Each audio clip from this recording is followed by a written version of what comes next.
It was just some talk on the street with street kids about if you go to Hollywood, you can make it, you'll be a success. Everyone there goes, they become a star. So I fell for it. Matthew Boger. His story is one of success in the City of Angels, but it's not in the way he imagined it. I knew I was gay. I didn't think there was anything wrong with that, and yet it made me a target for some horrific bullying incidents in school. After months of enduring abuse, he simply did what any rational 13-year-old would do. He stopped attending. When his devout Catholic mother found out he was truant, she confronted her son. And I told her it was because I was gay. And she said, "No, you're not." And she said, "You'll never step foot in this house until you're done and not gay." And she dragged me across the floor and threw me out the door. So he scrapped up enough for a bus ticket and landed in this park. I thought, well, the park, that's cool. I did that in San Francisco. I'll find a boyfriend, this will all be great. A hot dog stand across the street from the park, called Okie Dogs, would occasionally provide a meal. But one night, 14 skinheads appeared across the street. I heard one of them yell the phrase, "Let's kill the faggots," and I realized that my life at that point was in danger. Matthew then took off running down the alley, but the mob had split in two and cornered him. They relentlessly started kicking, punching, knocking me down to the ground. The 14 skinhead also had razor blades in their boots, so as they were kicking, their goal and their intent was, it wasn't maximum damage, it was actually their intent was to kill the kid that was in the alley.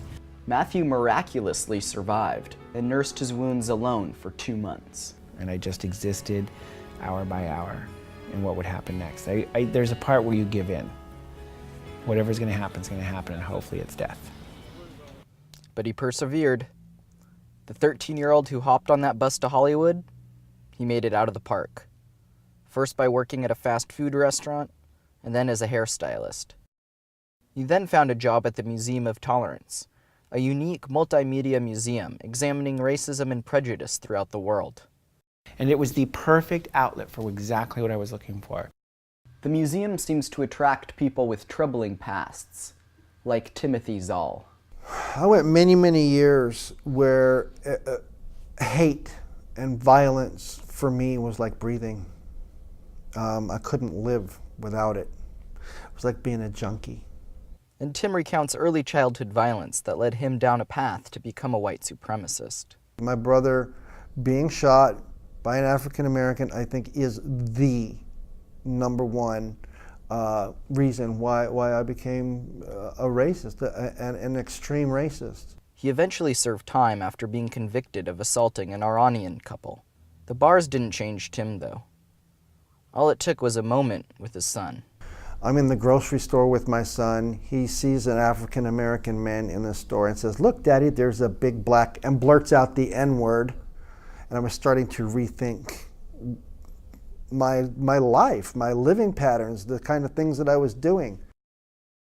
Matthew and Tim were paired up to give presentations to youth on hate and recall one school group that changed their lives. Matthew wanted to discuss, how best to approach this particular group. And we went to have coffee and talk about the situation. In those first few months, I'm thinking of him as this really cool guy that I want to get to know more about, which was why I reached out to him when there was this issue at a school. And during our conversation, we started to talk about where we used to hang out, Hollywood.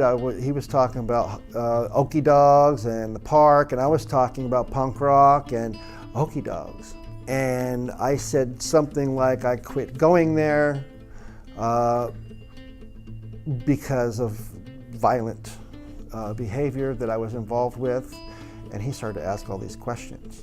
So there was a moment of, I was absolute disbelief, because you're just saying, like, this cannot possibly be true. And at the same time, you're like, no, the only people who know what happened in the alley are me and 14 guys who were there. And I'm sitting across from one of those 14.